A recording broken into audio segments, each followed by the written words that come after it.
السلام عليكم ورحمة الله وبركاته. ازيكم اخواتي وحبايبي، عاملين ايه؟ يا رب تكونوا بخير وصحة وعافية وسلامة. النهاردة كده قبل ما نبدأ نصلي على النبي عليه افضل الصلاة والسلام. يا ريت تدوسوا لي لايك وشير وتفعلوا الجرس، لاني محتاجة ان قناتي تكبر، وانا قناتي مش هتكبر الا بيكم. يا ريت القناة توصلوها ل1000 مشترك. اي حد يشوفني يعمل لي لايك وشير واشتراك، وتدوسوا لي كمان اعجاب على القناة. ويلا بينا النهارده كده نبدأ. نقول بسم الله الرحمن الرحيم. قبل ما هنبدأ نقول في حاجة، انا عايزه اخد رأيكم في حاجة. على فكرة انا عملت تغيير في المطبخ بسيط جدا جدا جدا، بس عايزه رأيكم فيه وتقولوا لي رأيكم. على فكرة سوق لحد اتنقل تحت بيتنا، وانا نزلت امبارح جبت منه حبة حاجات، يعني حاجات سعرها مش غالي قوي الصراحة. فقلت ان انا اغير كده المطبخ، لان ال المشمع او اللزق اللي انا كنت لازقاه على الرخامه ده الصراحه باظ جدا، وشيلته وجبت واحد جديد، وعملت حبه تغيير كده. فعايزاكم تقولوا لي رايكم فيها ايه. والنهارده كده هنبدا نقول احنا هنعمل ايه.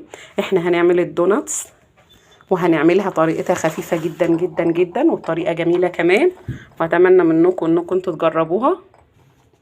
الاول كده هنقول المكونات. ده مج لبن دافي، ودي كمان سمنة او زبدة على حسب رغبتكم انتوا، ودول نص كيلو دقيق، ودي بيضة، ودي شوكولاتة بني، وهنحط كمان ذرة ملح، وهنحط نص معلقة بيكنج باودر، ودول معلقتين سكر من نفس المعلقة دي، وهنحط كمان خميرة. يلا كده بينا نسمي بسم الله ونبدأ. كده احنا هنا جبنا طبق بلاستيك. يلا بينا كده هنبدأ نشوف ان احنا هنعمل ايه كده بالظبط مع بعض.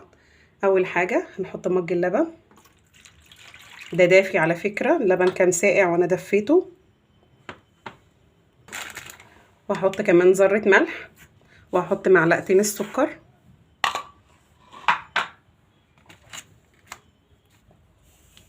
وهنحط كمان اكتر من نص كيس خميرة. كده نكون قلبنا دوبنا الخميرة كويس مع اللبن والسكر والملح.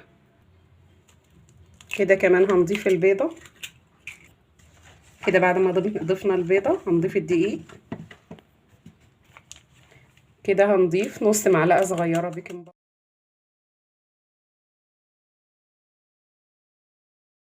جميلة ازاي؟ يا ريت بقى يا حلوين تجربوها وتقولوا لي رأيكم في عمايل ام زياد. كده احنا هنقلبها وهنغطيها الاول بكيس بلاستيك، كمان هنغطيها بفوطه، هنسيبها ترتاح تلت ساعه. العجينه ليها تقريبا بتاع نص ساعه كده. كده بقت كويسه جدا. هنبدا نقطعها قطع متساويه، وهنا رشينا رشه دقيق على الصينيه.